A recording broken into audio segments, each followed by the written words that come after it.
luar ada biasa. tambahan khusus Oke. dari bimbingan belajar saya seperti itu. Itu bedanya bimbingan belajar Anda dengan yang lain. Iya, seperti itu. Bagaimana soal harga?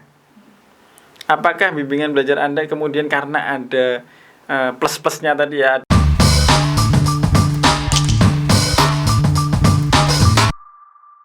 Hai Coach Lovers sekalian, jumpa lagi dengan saya Mas Irfan di channel Bukan Coach ID. Pada kesempatan yang penuh kebahagiaan kali ini, saya ingin menginterview peserta MBC kita nomor 104, Mbak Lala. Say hello dulu dong Mbak Lala. Halo, perkenalkan nama saya Laila Trodia, bisa dipanggil Lala. Oke Mbak Lala, bagaimana perasaannya ketika ikut MBC ini? Luar biasa senangnya sih, apalagi dipanggil untuk interview. Kayak interview kerja ya. Oke, padahal sudah sedang bekerja ya. Sudah sedang bekerja. Oke. Aktivitas sehari-hari sebagai apa Mbak Lala? Sebagai pengajar di salah satu sekolah swasta di Kabupaten Kediri. Oke, Kediri. Iya. Oke, jarak tempuh dari rumah berapa ini Mbak? 15 km. 15 km berarti Iya. kurang lebih kalau di sini sekitar 30-an menit ya. Iya, Oke, benar luar sekali. biasa sekali. Sudah berkeluarga? Alhamdulillah sudah. Baru 8 bulan sih, Pak. Oh, baru. Oh, pengantin baru nih ceritanya. Berarti termasuk pengantin pandemi. Iya, saya dan suami korban pengantin pandemi. Korban? Kok korban nih? Waduh, ini padahal pernikahan itu kan ya sesuatu yang harus disyukuri kok jadi korban. Iya, karena masa pandemi ya ingin mengundang banyak orang tapi tertunda begitu, Pak. Oh, Jadi gitu. sebagai korban aja. Oh gitu. Tapi nggak sempat dibubarkan kan? Tidak. Kan kemarin lagi viral ya, udah dibubarin. Oke Mbak Lala, apa motivasinya Mbak Lala ini mengikuti program MBC? Baik, terima kasih Mas Ervan. Jadi motivasi saya ikut MBC ini adalah untuk mengembangkan bisnis saya dalam bidang bimbingan belajar, baik mau privat maupun kelompok belajar seperti itu. Privat maupun kelompok belajar. Sudah berjalan berapa lama? Alhamdulillah sudah berjalan 2 tahun. 2 tahun, Iya. oke. Sudah berapa jumlah murid yang masih tersisa sampai hari ini? Jangan masih tersisa, Pak. Insya Allah akan terus menambah. Oh, terus menambah, luar Iya. biasa, mantap. Ini optimismenya luar Iya. biasa ini ya, oke. Sangat optimis, apalagi di tengah pandemi ini pasti banyak wali murid yang akan mencari tutor Benar untuk sekali. mendampingi anak-anaknya belajar di rumah. Exactly, luar biasa. Iya. Lah ini loh, saya suka milenial yang seperti ini. Terus targetnya sampai dengan akhir tahun ini berapa nanti? Targetnya untuk akhir tahun ini bisa 50. 50 murid ya, Iya. 50 murid. Padahal besok bulan Juli rencananya kan mau dibuka ya sekolah ya. Kira-kira ini feeling bisnisnya untuk bimbel ini naik apa justru malah turun?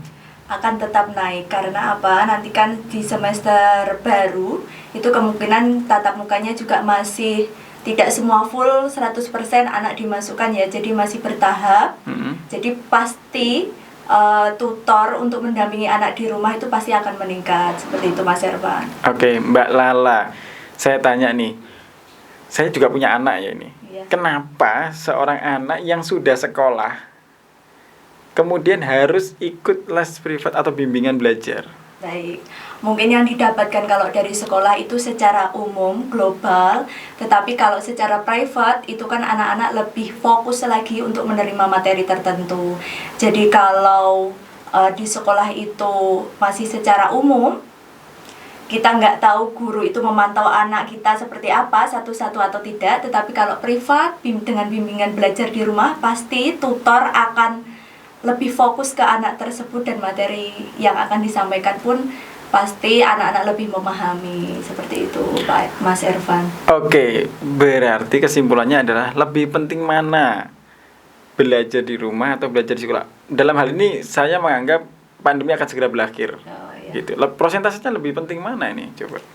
Kalau prosentasi dari segi pendidikan itu sendiri memang lebih penting di dunia sekolah. Karena apa? Sekolah pasti akan dibutuhkan sampai kapanpun itu untuk mengasah kemampuan anak dalam bidang interaksi antar teman dan juga formalitas sebagai murid Indonesia yang harus terus belajar di sekolah. Wajib itu ya? Iya, wajib belajar.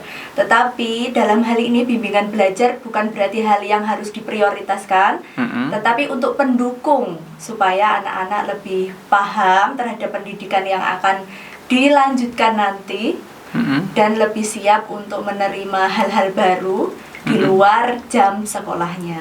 Oke. Sekarang saya sebagai klien akan berpikir, mana sih bimbingan belajar yang bonafit, atau bagaimana saya bisa melihat bahwa bimbingan Anda itu layak untuk anak saya atau tidak? Bagaimana itu? Baik. Lihat dari profil bimbingan belajar saya terlebih dahulu. Yang saya prioritaskan di sini kepuasan dari wali murid serta anak didik. Kemudian apa yang mereka butuhkan kami siap. Misal tambahan bimbingan belajar untuk mengaji Al-Quran, itu juga kami prioritaskan. Jadi ada bimbingan belajar mengaji? Iya. Ini tadi bimbingan belajar materi sekolah atau untuk mengaji? Jadi kami menggabungkan keduanya. Jadi kalau ada wali murid yang meminta untuk tambahan mengaji, kami siap. Oke, berarti itu ada added value. Iya. Luar ada biasa. tambahan khusus dari bimbingan belajar saya seperti itu. Itu bedanya bimbingan belajar Anda dengan yang lain. Iya, seperti itu. Bagaimana soal harga? Apakah bimbingan belajar Anda kemudian karena ada plus-plusnya tadi ya, ada mengaji dan sebagainya, itu dengan harga yang lebih mahal atau bagaimana? Dengan melihat kondisi di lingkungan juga, untuk harga mungkin masih terjangkau. Oke. Perlu disebutkan nominalnya ini? Saya kira jangan, karena ini kan bisnis private ya. Jadi nanti cukup di luar forum ini saja. Akan tetapi saya ingin tahu saja harganya apakah sama atau lebih mahal. Baik, kalau ada tambahan mengajinya itu lebih mahal dari yang reguler. Saya menyebutnya seperti itu karena tadi ada tambahan mengajinya, durasi jam belajarnya pun juga bertambah. Bagaimana jika ada klien yang beda agama atau mungkin non-Islam ya? Iya. Apakah juga ada tambahan materi yang lain begitu? Baik. Tergantung nanti orang tua memintanya apa. Kalau misal ada tambahan jam, misal kami menyebutkan 1,5 jam untuk belajarnya, ini perlu ditambah Mbak 2 jam, nggak apa-apa gitu. Nah, jadi kami menambahnya durasi bimbelnya, tapi kalau materi untuk non-muslim belum ada. Belum ada. Apakah akan ada? Akan ada, insya Allah. Rencananya apa? Bahasa Inggris. Bahasa Inggris. Iya. Oke. Bagaimana Anda merekrut tentor dan memastikan bahwa para tentor Anda itu adalah qualified gitu? Ya, baik. Jadi saya akan merekrutmen tutor dari mahasiswa, kalangan mahasiswa maupun semua mahasiswa? Semua mahasiswa. Oke. Semua mahasiswa saya yakin punya pengalaman belajar, kemudian pengajar itu sendiri yang sudah bekerja di dunia pendidikan di sekolah. Oke. Saya rekrutnya melalui sosial media yang saya miliki. Kemudian sebelum benar-benar menjadi tutor di tempat bimbel saya pastikan tutor yang akan saya terima adalah tutor yang amanah, tutor yang jujur, kemudian tutor yang memiliki loyalitas yang tinggi, kemudian profesional. Mbak Lala, Anda berlatar belakang sebagai seorang pendidik. Ya. Sekarang aktivitas menjadi pendidik dan mempunyai bisnis di bidang pendidikan juga. Padahal nih, sekarang kan sudah ada program bimbingan belajar online yang lagi viral kemarin. Menurut Anda bagaimana segmen pasarnya? Apakah itu nanti tidak akan mengganggu perkembangan bisnis Anda di bimbingan belajar private yang secara luring ya? Iya. Bagaimana itu? Saya melihatnya kalau bimbingan belajar yang secara online itu lagi memang sejak pandemi ini. Tetapi kemungkinan bimbingan belajar secara langsung tatap muka itu juga pasti akan naik juga. Karena apa? orang tua pasti akan menginginkan anaknya untuk belajar secara langsung dengan orang ya Pak. Meskipun saat bimbingan online itu ada tutornya yang ada di layar HP, tetapi interaksi yang dibutuhkan, interaksi antara manusia dengan manusia, itu yang pastinya akan diperlukan oleh wali murid untuk kebaikan pendidikan anak-anaknya, seperti itu. Oke. Jadi menurut Anda, bimbingan belajar online itu tidak lebih baik daripada bimbingan belajar melalui tatap muka? Menurut saya seperti itu. Ini yang ngomong adalah seorang yang berlatar belakang pendidikan dan praktisi pendidikan. Dan lebih, kalau bimbingan belajar secara tatap muka kan lebih interaktif. Emosinya juga dapat. Betul sekali. Kalau bimbingan online mungkin orang tua bisa menilai sendiri ya bagaimana interaktifnya antara tutor yang ada di HP dan anak yang mengikuti bimbel. Pasti emosionalnya juga akan berpengaruh seperti itu. Jadi kalau ada interaksi dengan human, sesama human, pasti akan lebih mengena, seperti itu menurut saya. Mbak Mila, sekarang kita berbicara tentang aspek bisnis. Seberapa besarkah peluang bisnis di bidang bimbingan belajar ini?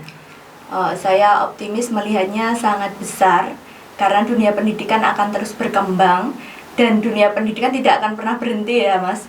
Jadi itu peluang menurut saya yang perlu dikembangkan dan harus pintar-pintar untuk marketingnya juga, bagaimana mendampingi seorang anak di luar jam belajarnya di sekolah.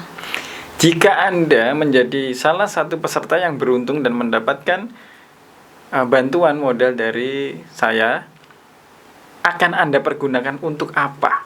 Baik, semoga jika saya beruntung untuk mendapatkan modal dari Mas Ervan ini, yang akan saya gunakan pertama adalah untuk mengembangkan bimbingan belajar saya dengan membuat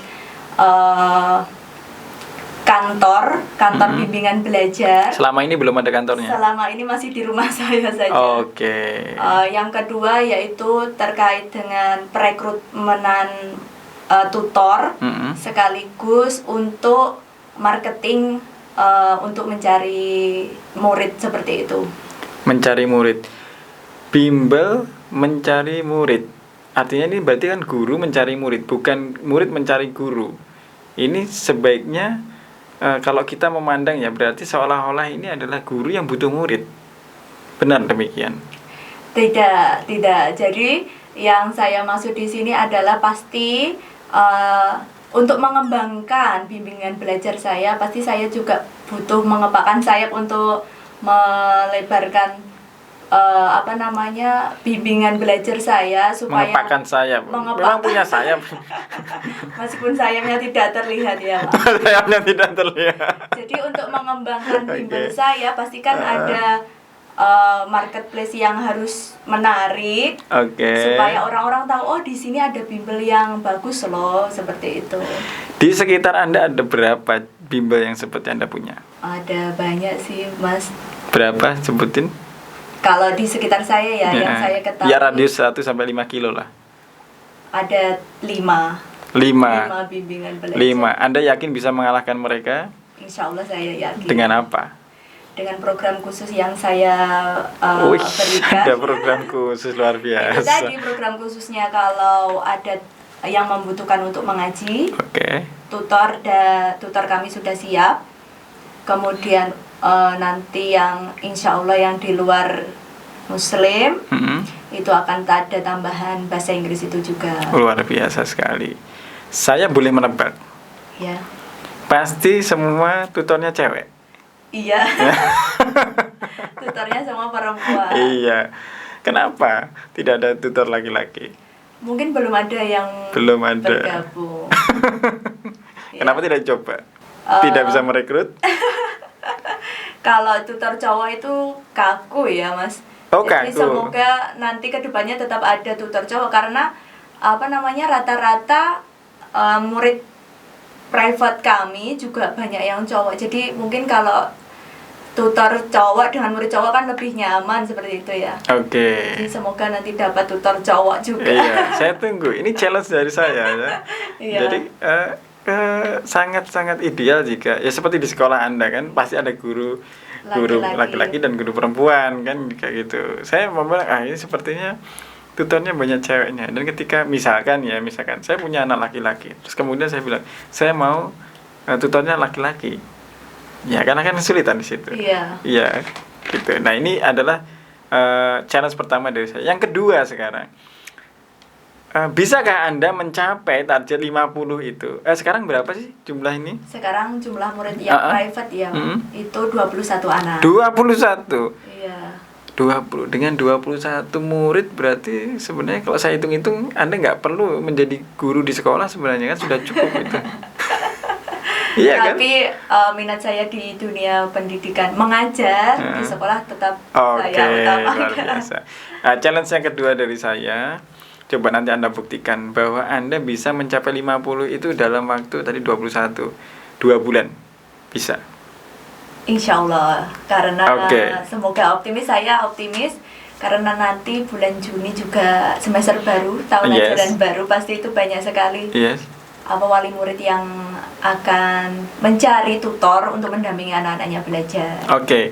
Challenge yang ketiga sekarang. Anda tadi menyebutkan bahwa segmentasi muridnya itu adalah dari TK sampai dengan SMP. Iya. Coba deh saya dibuatin sebuah konsep bagaimana Anda nanti bisa merekrut tutor yang baru yang seperti cowok cewek tadi, dan Anda membuka untuk segmen SMA.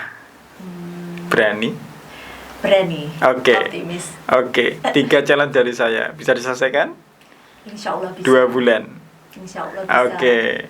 Nanti silakan direvisi konsepnya, kemudian silakan diajukan ke MBC Official agar segera diproses apakah Anda bisa menyelesaikan challenge dari saya atau tidak. Semoga Anda menjadi salah satu yang beruntung di program Mas Ervan Business Challenge Batch 1 ini. Amin. Nah, seperti itu Mbak Lala.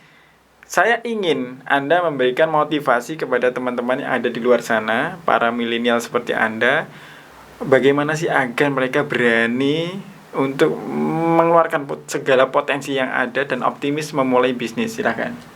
Baik, terima kasih Mas Ervan. Mungkin ini pengalaman juga dari saya. Jadi lihatlah peluang yang ada di sekitar kalian, karena peluang itu bukan yang mendatangi kita, tapi kita yang menciptakan. Jadi apa hobimu, apa minatmu, itulah yang akan menjadi peluang untuk dirimu. Seperti itu. Baik, terima kasih. Luar biasa sekali Mbak Lala. Saya senang sekali bertemu dengan milenial yang penuh semangat dan keberanian seperti Anda. Cewek loh ini, luar biasa. Datang ke sini tadi butuh waktu 45 menit, luar biasa sekali. Dan naik motor ya. Iya, naik motor. Ini Wonder Woman banget ya. Baik, ketua sekalian, itu tadi interview kita dengan Mbak Lala, peserta kita nomor 104. Karena ini di interview secara acak, sesuai dengan bisnis yang diajukan, kemudian sesuai dengan beberapa hal yang menurut tim kami harus diseleksi terlebih dahulu, secara administratif maupun eksistensi bisnis maupun ide bisnis yang mereka ajukan. Demikian ketua sekalian, semoga tayangan ini bermanfaat untuk Anda semuanya. Jangan lupa terus menjaga kesehatan dan optimisme untuk memulai bisnis Anda semuanya. Dari saya Mas Irfan dan Mbak Lala, sampai jumpa.